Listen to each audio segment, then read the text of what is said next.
Here's something most men don't realize about mutual silence. When you both stop texting, she's not just sitting there unbothered, she's analyzing everything. From a woman's perspective, mutual silence is one of the most psychologically intense situations in dating. Because here's what's going through her mind. Did he move on? Was I just an option? Is he testing me? Or did I actually push him away this time? See, when you go silent, it's usually strategy. But when she goes silent back, it's not always a counter strategy. Sometimes it's fear. Sometimes it's pride.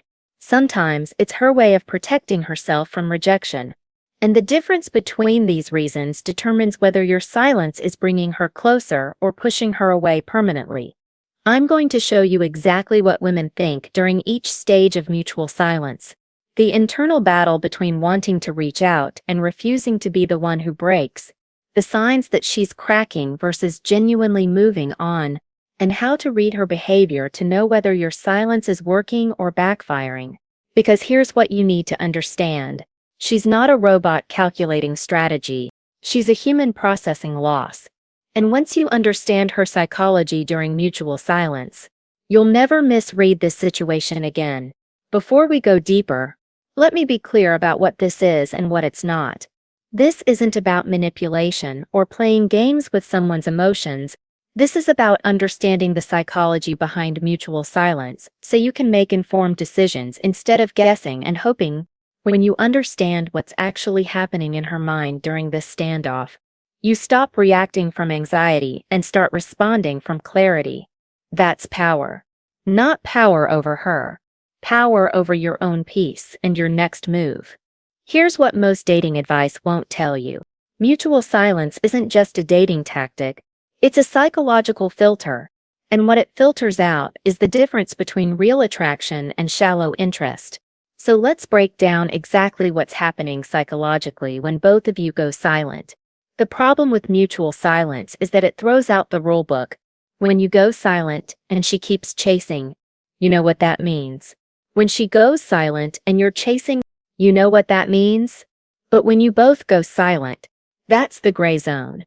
And most men have no idea how to navigate it. Here's why this is so confusing. You did what every dating coach told you to do. You stopped chasing. You pulled back. You gave her space. But instead of her coming back like they said she would, she also pulled back.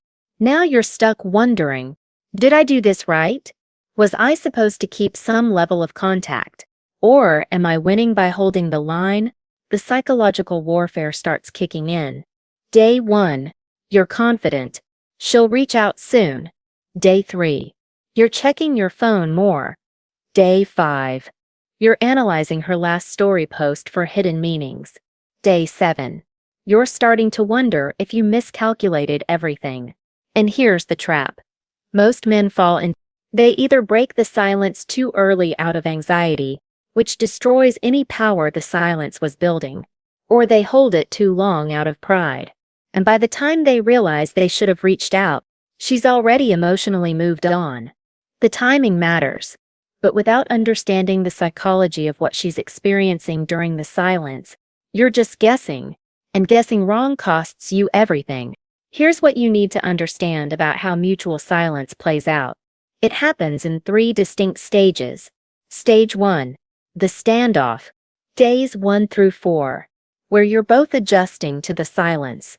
Stage 2, psychological tension, days 5 through 10, where one person starts cracking. And Stage 3, the break point, day 10 and beyond, where the outcome reveals itself. I'm going to walk you through all 3 stages and show you the 5 specific signs that tell you the game is flipping in your favor. Then I'll give you the exact strategic playbook for what to do, whether she breaks first. The silence continues. Or you need to make a move with power. Stay with me through this. By the end, you'll know exactly where you stand and what your next move should be. Let's start with Stage 1, the standoff. This is days 1 through 4. During this stage, both of you are adjusting to the silence. Here's what's happening in her mind. She's processing her own feelings first. Do I actually miss him? Was I being too cold? Or am I relieved he stopped reaching out? She's not thinking about you constantly yet. She's thinking about herself. And that's normal. On your end, you're probably feeling confident. I did the right thing. She'll reach out soon. But here's what you don't realize. She's thinking the exact same thing. He'll reach out soon if he actually cares. So you're both in this standoff, both waiting, both assuming the other will break first. The key insight here is that stage 1 isn't about winning or losing yet. It's just both sides adjusting to the new dynamic. Nothing major is happening psychologically during these first few days. Now, stage 2, psychological tension, days 5 through 10. This is when things start shifting. The silence has gone on long enough that it's no longer just giving space. Now it's starting to feel like something. The curiosity gap kicks in for both of you. She starts wondering, wait, is he actually okay? Did he already move on? Why isn't he even checking in? And here's the critical part. If you had real value in the relationship, if she genuinely enjoyed your company, felt good around you, or saw potential, the silence will start affecting her during this stage. Her mind starts creating narratives. She might check your social media more. She might mention you to mutual friends. She might even post things hoping you'll see them. These are all signs that the psychological tension is building on her end. But here's the flip side. If you were just an option to her, or if she was already emotionally checked out before the silence started, stage 2 won't create tension for her. She'll use the silence to quietly exit. And that's actually valuable information for you, because mutual silence is a filter. It separates women who genuinely valued you from women who were just passing time. Stage 3, the break point, day 10 and beyond. By this point, one of two things is happening. Either the tension has built to a point where someone breaks the silence, or the silence has become so normal that it's just over. And here's the harsh truth. After about 12 to 14 days of complete mutual silence, the psychological window starts closing. Not because either person is bad, but because humans adapt. The initial curiosity fades, the hope of reconnection fades, and what replaces it is acceptance that it's done. This is why timing matters so much. The stages aren't arbitrary. They're based on how human psychology processes absence and loss. And now that you understand the stages, let's talk about the specific signs that tell you which direction this is heading. Sign number 1. Social media pattern changes. Pay attention to this. If she's consistently watching your stories, not liking, not commenting, just watching, that's a sign. She's keeping tabs without exposing herself. And if her posting frequency increases during the silence, especially posts that seem designed to show "I'm doing great," that's not indifference. That's her performing for an audience of one. You. Sign number 2. Intelligence gathering through mutual friends. This is one of the most reliable signs. If a friend mentions, "Hey, she asked about you," or you start noticing her name more frequently in group contexts, she's testing the waters. She wants to know if you've moved on. If you're seeing someone, if you're doing okay. Women don't waste energy gathering intel on men they don't care about. If she's asking questions, even subtle ones, the game is shifting in your favor. Sign number 3. The soft open text. If she reaches out during the silence, look at how she does it. Is it a random meme? Saw this and thought of you. A question about something neutral. These are soft opens. She's creating plausible deniability. She's not saying "I miss you" because that would be too vulnerable. She's testing whether you're still receptive before she invests more. This is a crack in her frame. And it's a strong sign that the silence is working. Sign number 4. Jealousy or competition signals. If she starts posting content that seems designed to make you jealous, references to other guys, even vague ones, photos that show her living her best life, don't take it as her moving on. Take it as her trying to trigger a reaction from you. Indifference doesn't perform. If she's performing, she's still invested. The question is whether you'll react emotionally or hold your frame. Sign number 5. Timeline-based behavioral shifts. The longer the silence goes, the more her behavior will tell you the truth. Days 1 through 4. You probably won't see much. That's normal. Days 5 through 7. Subtle signs start emerging. Days 8 through 10. If she's gonna crack, you'll see clear behavioral changes. Increased social media activity. Intelligence gathering. Indirect communication attempts. After day 10, if you're seeing none of these signs, the silence is likely becoming permanent. She's adapted to your absence. And the psychological window is closing. Here's the key takeaway. These signs aren't guarantees. They're indicators. Some women will show all 5 and still not reach out because of pride or fear of rejection. Other women will show none of these signs and genuinely be over it. But when you see multiple signs happening simultaneously, especially in the 5 to 10 day range, you're in the optimal zone. The game is flipping. The silence is creating the tension it's supposed to create. Now the question becomes, what do you actually do with this information? Scenario 1. She breaks the silence first. This is what you want. Right. It means you held frame. She felt your absence, and now she's reaching out. But here's where most men mess up. They respond immediately with too much enthusiasm, which destroys the entire power dynamic you just built. Your response framework: wait 2 to 4 hours before responding. Not days. That's overplaying it. But don't respond within minutes either. When you do respond, match her energy level. If she sends a casual text, you send a casual response. Don't escalate to emotional territory first. Let her reinvest gradually. The principle here is simple. She broke the silence, which means she's willing to put in effort. Your job is to receive that effort with calm interest, not desperate gratitude. Scenario 2. The silence continues past day 10. This is the gray zone. You're approaching the point where silence becomes permanent. Here's your decision tree. Have you seen any of the 5 signs? If yes, if she's watching your stories, if friends mentioned her asking about you, if there's any behavioral evidence of interest, then you can break the silence strategically. But if you've seen 0 signs, breaking the silence likely won't change anything. She's already emotionally moved on. The power break technique. If you decide to reach out, do it with frame. Don't lead with neediness or emotional questions. Lead with value or lightness. Think, saw this and thought you'd find it funny. Or, random question about that show you recommended. You're creating an opening for conversation without demanding emotional labor from her. One text. If she engages, great. If she doesn't, you have your answer, and you move forward with clarity instead of wondering. This is a critical point. Breaking silence strategically is not losing if you do it with frame.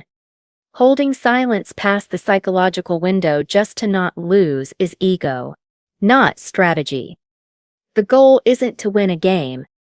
The goal is clarity and outcome independence. Scenario 3. You see signs, but she hasn't broken yet. This is actually the most interesting position. She's showing interest, social media activity, intelligence gathering, but she's not reaching out directly. Why? Usually pride, fear of rejection, or she's testing your frame. Here's your strategic decision. How much investment did the relationship have before the silence? If this was early stage dating, a few dates, some texting, hold the line. She needs to feel the loss more before she'll invest. If this was an established relationship with real history, you have more flexibility. You can create an accidental connection opportunity. Show up to a group event she'll be at. Comment on a mutual friend's post where she'll see it. You're not directly reaching out, but you're making yourself accessible. The frame control principle throughout all of this. You're not trying to win the silence game. You're using silence as a filter to see who values you enough to show up. The right woman will feel your absence and take action. the wrong woman will forget and move on. Either way, you win by knowing the truth. And that's more valuable than any strategy. Now let's talk about why mutual silence actually creates attraction when there's a real connection. It comes down to a psychological principle. Absence plus prior positive association equals idealization. When you're not there, but she remembers feeling good with you, her brain starts filling in the gaps with the best versions of those memories. The frustrations fade. The good moments get amplified. This is human nature. We idealize what we've lost or are about to lose. Here's the paradox. One-sided no contact doesn't create this effect as powerfully because she knows you're using strategy. When you go silent but she's still chasing, she senses the game. But mutual silence, that's genuine ambiguity. She doesn't know if you're strategizing or if you genuinely moved on. And that uncertainty creates a real emotional response. She starts to wonder, wait, did I actually lose him? The loss aversion effect kicks in.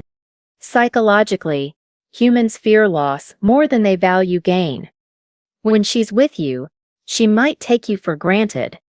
But when the possibility of permanently losing you becomes real, the value equation flips. Suddenly what she had seems more valuable than it did when she had it. This isn't manipulation. It's just how the human brain processes potential loss. Here's what happens during the silence on a psychological level. Days 1 through 5. She's processing her own feelings. Do I miss him? Am I relieved? Days 6 through 10. Nostalgia starts kicking in. She remembers the good moments. The silence creates space for her to actually miss you instead of just reacting to your presence. After day 10, she's either decided she wants to reconnect, or she's made peace with it ending. The decision crystallizes. But here's the filter effect, and this is the most important part. Mutual silence doesn't create attraction where there wasn't any.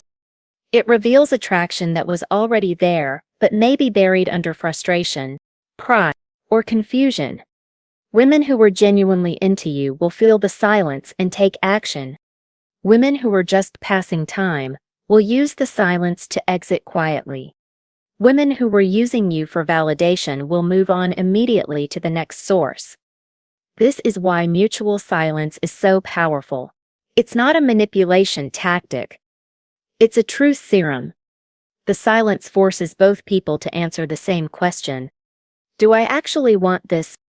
And when both people choose each other after having the space to genuinely consider the alternative, that's when real attraction rebuilds.